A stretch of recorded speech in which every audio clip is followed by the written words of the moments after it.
Assalamualaikum warahmatullahi wabarakatuh. Hari ini di hadapan kita sudah ada R3. Ini yang facelift ya, tahun 2015. Nah, faceliftnya itu bisa dikenali dari desain grillnya nih, yang udah berubah jadi 3 bilah chrome seperti ini, dan agak sedikit turun ya di bagian atasnya itu. Kemudian ini adalah varian yang GX. Yes, varian yang GX bisa juga dikenali dari spion yang sudah ada sen di sampingnya, karena kalau yang GL itu belum ada ya. Nah, cuman yang unik di sini, ini GX-nya tapi nggak ada list chrome-nya nih, karena setahu saya harusnya si GX sih ada chrome ya di bagian sininya nih. Nah, bagian ini harusnya chrome. Kalau seperti ini sebenarnya kayak tipe GL. Nah, untuk variannya sendiri R3 ini kan dimulai dari GL ya, kemudian GX yang menengahnya yang cukup lengkap. Kemudian di akhir-akhir periodenya itu ada R3 Dreza namanya, itu versi lengkap banget deh. Udah berubah total mulai dari bumper, bawah, kemudian grill. Walaupun bumpernya sendiri saya jujur kurang suka sih ya. Di sini ada DRL-nya dan agak nganga ke bawah gitu, kayak mulut lele lagi mangap. Jadi saya agak kurang suka. Cuman di situ ada kelengkapan sih, seperti head unit di tengah itu sudah Android dan sudah touchscreen ya. Kemudian juga tentu saja karena di sini ada DRL-nya, jadi lebih lengkap lagi. Dan selain itu ada kelengkapan lainnya. Intinya dia yang versi top line-nya lah gitu. Cuman kalau dilihat ke dalamnya, fiturnya ini memang GX ya. Jadi mungkin itunya copot ataupun memang sengaja nih dilepas gitu. Oke, kita bahas dulu dari bagian depan. Di depan sendiri, untuk bagian perlampuan tentu saja masih halogen ya. Ini desainnya masih sama ya dari awal keluar. Hanya saja kalau yang facelift hanya berubah di grill dan bumpernya saja. Semuanya masih halogen ya, termasuk sampai ke fog lamp nih masih halogen. Nah, ini dia desain bawahnya juga berubah nih dari R3 sebelumnya yang cenderung lebih rata sebenarnya nih. Kalau ini kan agak lebih besar ya untuk cladding atau housing fog lampnya.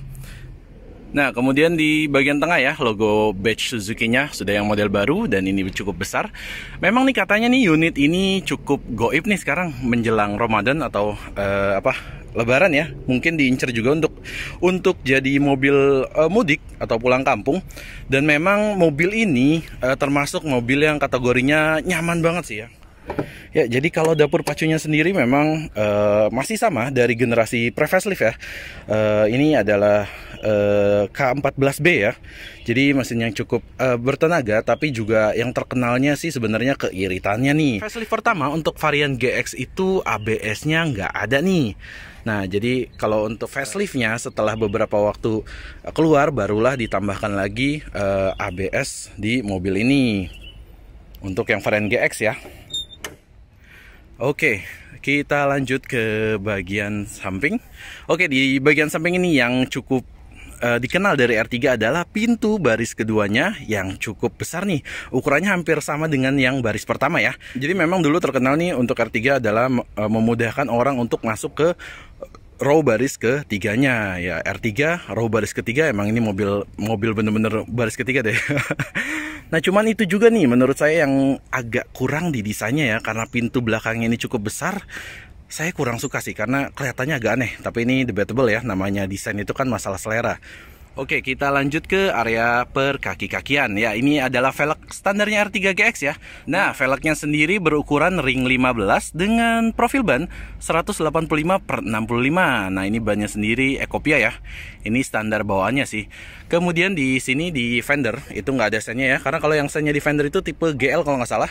Kalau yang GX sudah disematkan di area spion ini, jadi udah terkesan lebih modern. Kemudian di atas antena model pull ya. Ini antenanya sebenarnya masih di bawah nih.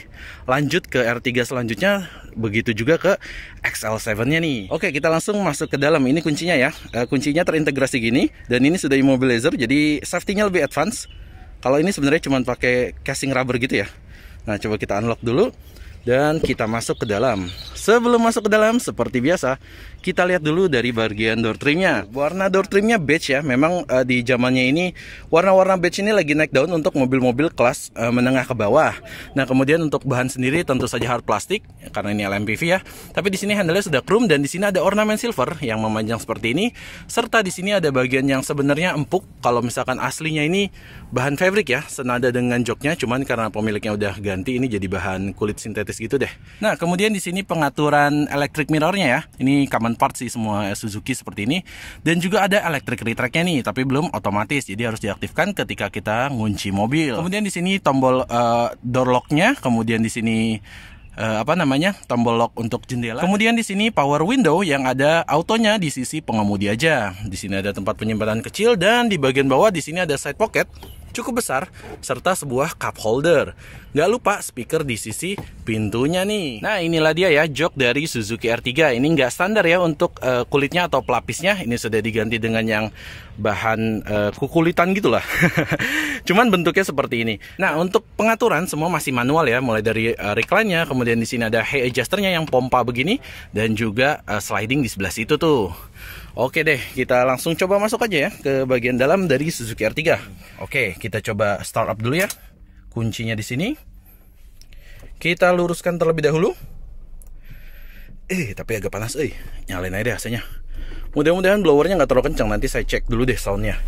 Oke, di bagian interior, desain setirnya untuk yang facelift seperti ini ya, warnanya agak gelap. Karena kalau di awal-awal kemunculannya, yang grill masih lama, setahu saya warnanya justru menyesuaikan badge yang ini nih, jadi lebih terang. Kalau ini jadi nggak terlalu kotor ya. Dan kalau misalkan ini tahun 2015, ininya sih udah agak sedikit kendor, tapi ya masih wajar, nggak terlalu parah gitu. Karena kalau udah yang parah, yang kilometer tinggi itu udah yang bisa dimainin gitu deh. Kemudian untuk perjarian ini nggak sepi ya. Di sini udah ada audio steering switch. Kemudian sisanya di sini hanya ada panel berwarna silver gitu aja nih. Ini sebenarnya masih common parts ya dengan Suzuki Swift dan setir-setir Suzuki yang lainnya nih di tahun yang sama. Oh ya, kalau Suzuki Swift yang Gen 2 sih sampai ke dashboard ya. Cuman dia dashboardnya warna hitam, kalau di sini kan beige. Oke, kita lihat speedometernya. Ini speedometernya ya. Warnanya masih amber, masih terkesan agak mobil jadul gitu ya. Kemudian di sini ada 2 dial yang besar dan di sini penunjuk bensin. Kemudian di MID ini ada offset temperatur ya. Di sini ada penunjuk transmisi. Kemudian ada average consumption BBM ya 12,7, ini irit sih untuk kota Jakarta yang lumayan macet. Kemudian ada range sisa berkendara, kilometer per liter, ini kayaknya yang actual ya.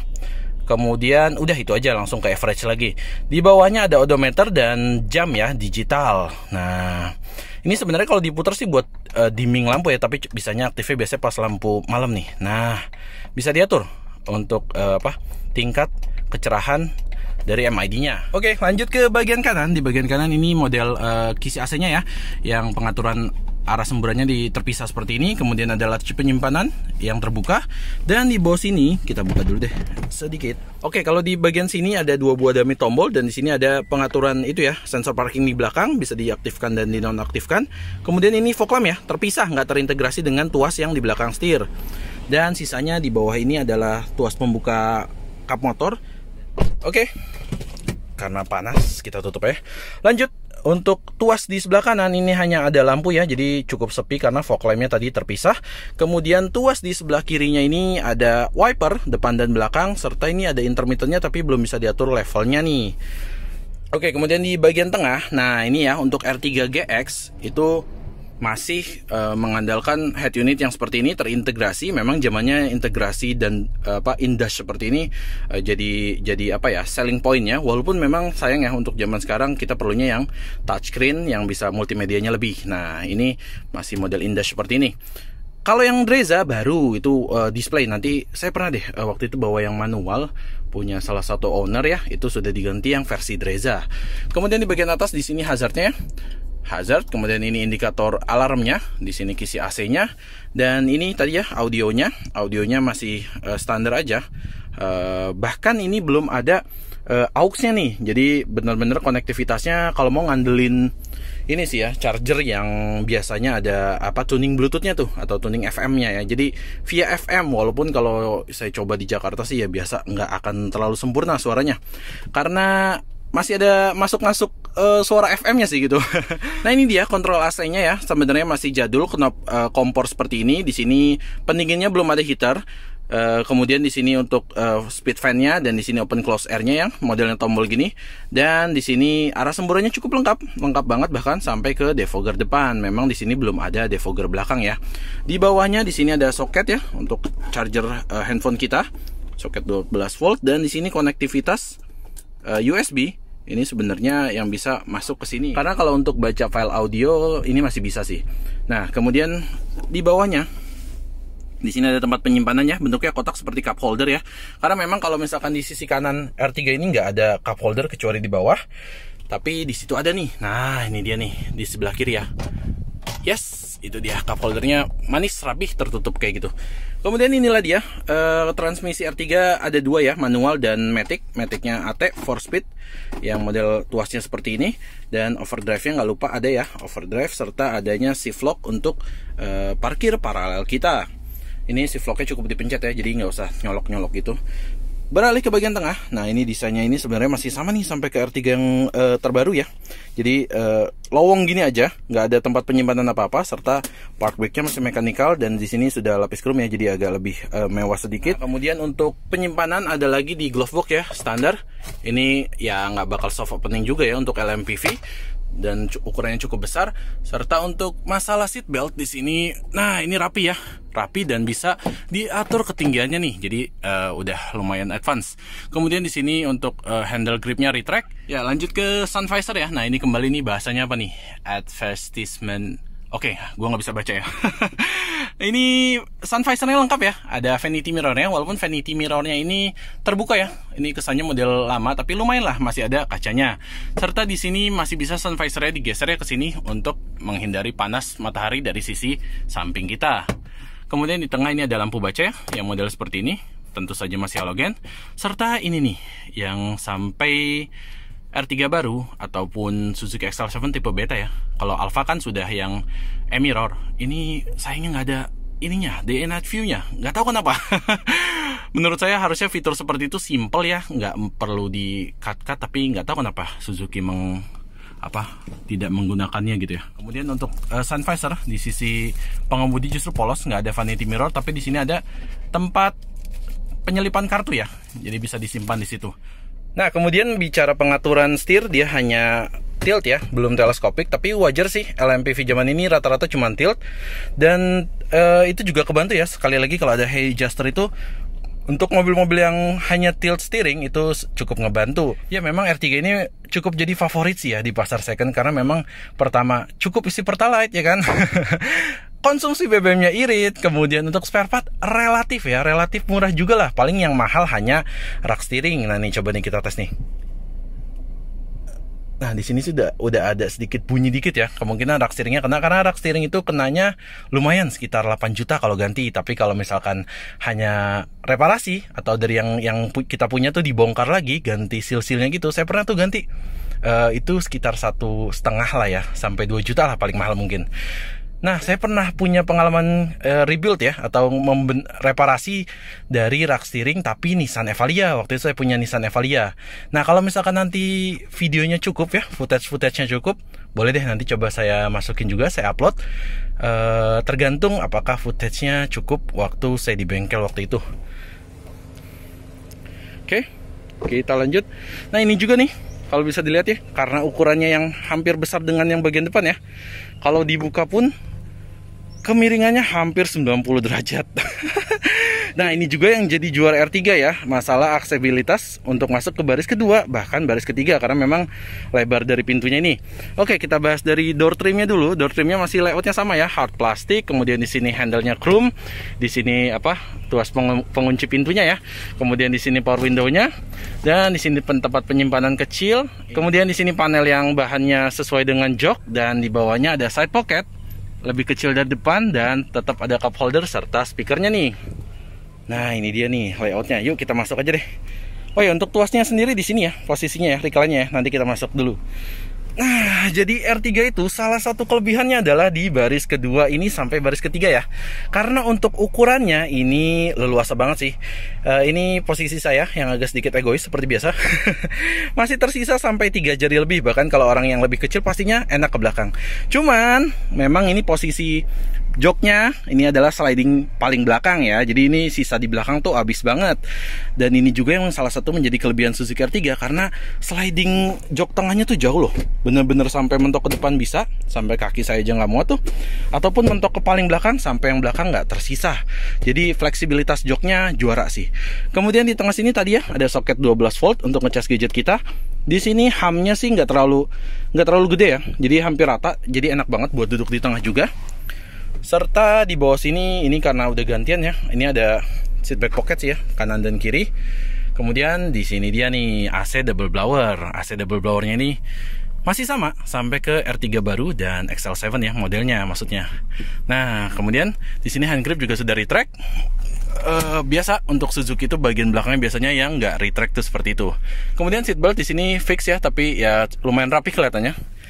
Dan ini dia jok baris kedua untuk R3. Headrestnya sih yang modelnya masuk gini ya. Jadi ini kalau nggak digunakan agak ganjel di pundak kita. Jadi kalau ini harus disesuaikan dulu. Lumayan ngangkat ya. Tapi headrestnya cuma ada 2 sisi ya. Yang tengah nggak ada, so otomatis leher bakal kecengklak sih. Kemudian di sini ada armrest, tapi belum ada cup holder. Cuman udah lumayan banget ada armrest di baris keduanya. Jadi lumayan nyaman untuk perjalanan jauh kalau hanya berdua di belakang. Nah, kemudian untuk recline-nya sendiri pengaturannya ada di sebelah sini ya, agak nyamping. Tapi ini gampang dijangkau sih. Nah, recline-nya itu bisa sampai tiduran kayak gini nih. Jadi lumayan rebah, walaupun nggak sampai jauh ke belakang. Cuman ini cukup banget untuk perjalanan jauh pakai Suzuki R3. Kemudian ini juga sekaligus untuk tombol ya, akses ke bagian belakang. Nah, akses belakang R3 seperti ini ya, hanya di sliding ke depan. Belum one touch tumble, tapi cukup lumayan. Mengingat ininya kan super besar ya. Jadi akses kita ke belakang tuh gampang banget. Ya nggak usah dicoba lah ya. Untuk kabin belakang R3 mungkin udah banyak yang ngetes. Yang jelas kabin belakang R3 kalau misalkan bangku kedua jangan terlalu mundur ya, alias di tengah-tengah. Bangku depan juga normal. Ini lega banget sih di bagian belakang dari Suzuki R3. Di situ juga udah ada seat belt ya, kanan dan kiri, jadi lengkap banget safety-nya. Serta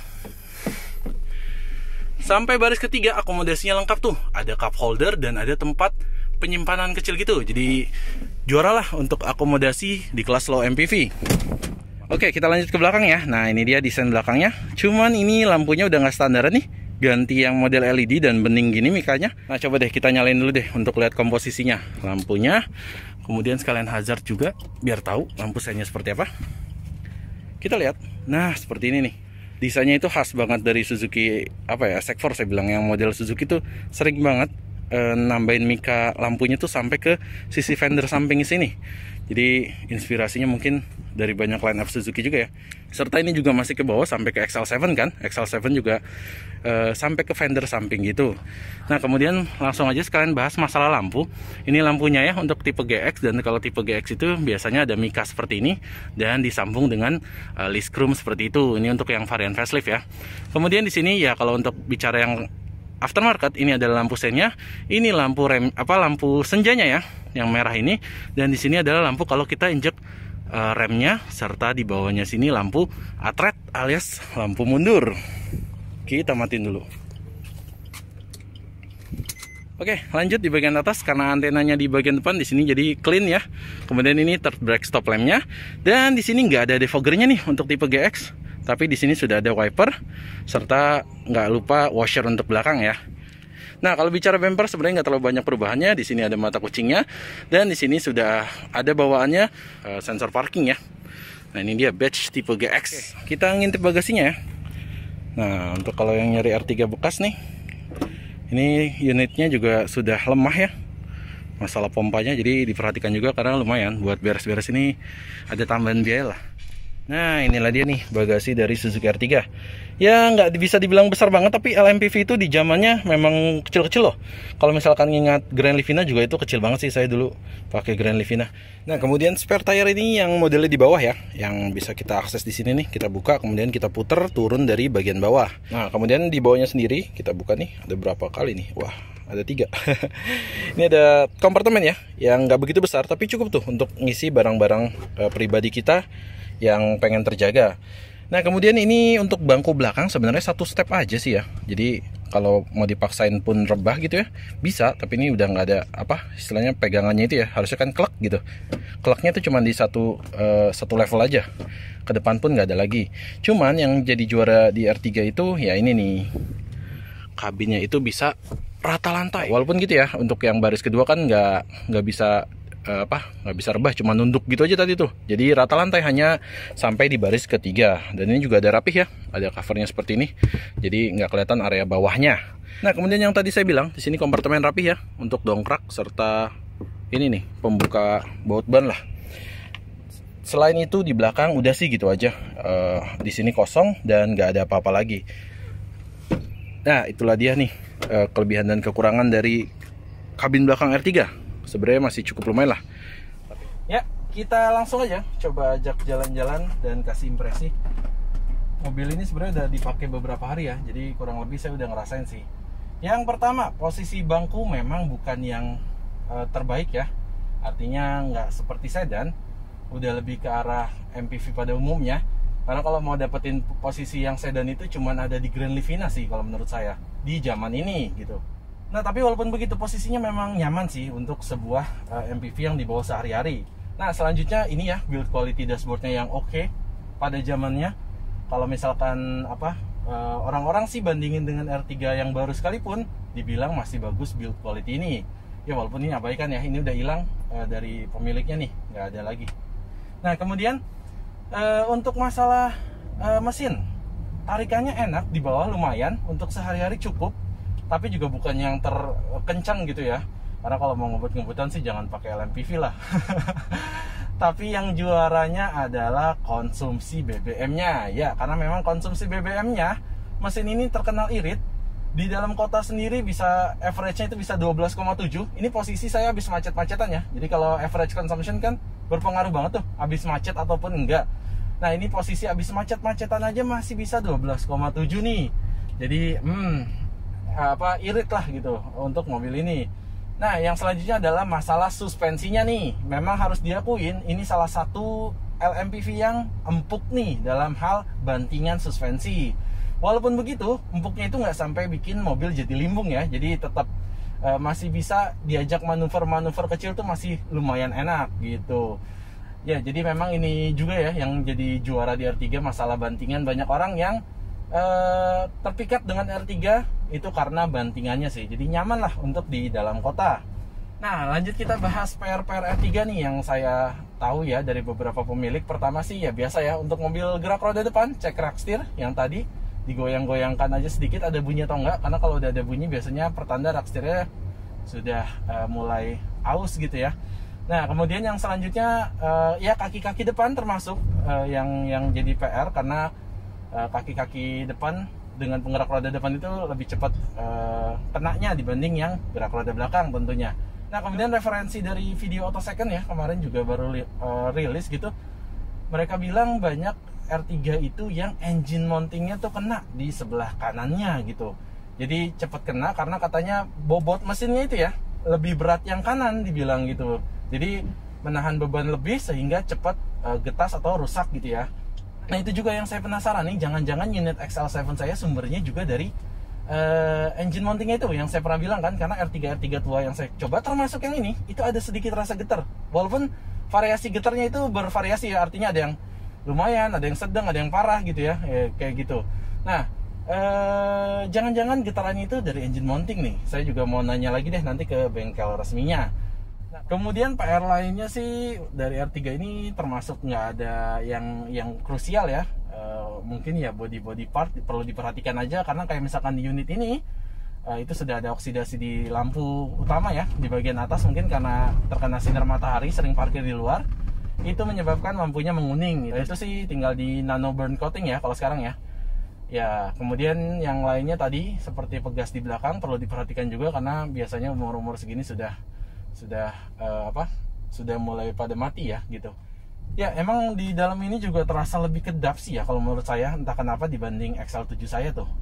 Jadi kedap, lebih nyaman untuk daily tuh, lebih fun sih bawa mobil yang R3 yang lama ini. Nah, sebentar lagi kita bakal coba nih untuk ngetes ke jalan rusak yang biasa kita lewatin. Buat tahu masalah ininya ya, masalah bantingannya. Nih kita coba tes. Yes, ini saya agak ngebut malah nih. Tapi memang bantingannya itu nggak bisa dibilang paling empuk ya. Mungkin kalau terempuk saya masih megang Grand Livina, terutama Grand Livina yang keluaran awal tuh, waktu suspensinya masih sering bocor. Karena Grand Livina awal itu kalau nggak salah suspensinya masih dari Renault katanya ya. Kalau yang setelahnya baru di develop lagi, agak sedikit stiff. Nah ini bantingannya cukup nyaman ya. Jadi memang mobil ini nggak kayak mungkin kompetitornya seperti Avanza yang bantingannya cukup keras. Ini menawarkan bantingan yang nyaman. Jadi memang mobil ini cukup jadi favorit nih. Ya, sambil kita recap ya untuk mobil ini. Jadi mungkin aja nih yang dibilang oleh sebagian orang kalau nyari R3 menjelang Ramadan dan puasa ini, yang pertama harganya cukup naik, kedua juga unitnya sendiri sulit dicari dari tangan pemilik langsung ya. Nah, itu mungkin karena memang mobil ini menawarkan hal yang tidak diberikan dari LMPV lainnya pada zamannya. Terlebih lagi mobil ini memiliki konsumsi BBM yang irit nih, bisa sampai 112 bahkan 114 di dalam kota ya, tergantung dari cara kita menginjak gas. So jadi untuk kalian yang pengen mobil LMPV dengan bantingan yang nyaman, BBM yang irit, serta pengendalian yang nggak mengecewakan juga ya, alias nggak limbung-limbung banget, ini bisa banget nih perhitungkan Suzuki R3 ini buat nemenin hari-hari bro-bro semua nih. Ya, jadi sekian aja videonya. Terima kasih telah menonton. Jangan lupa di komen, di like, serta di subscribe channel ini, supaya kita akan terus menghadirkan video-video dari mobil-mobil selanjutnya. Sekian aja videonya. Wassalamualaikum warahmatullahi wabarakatuh.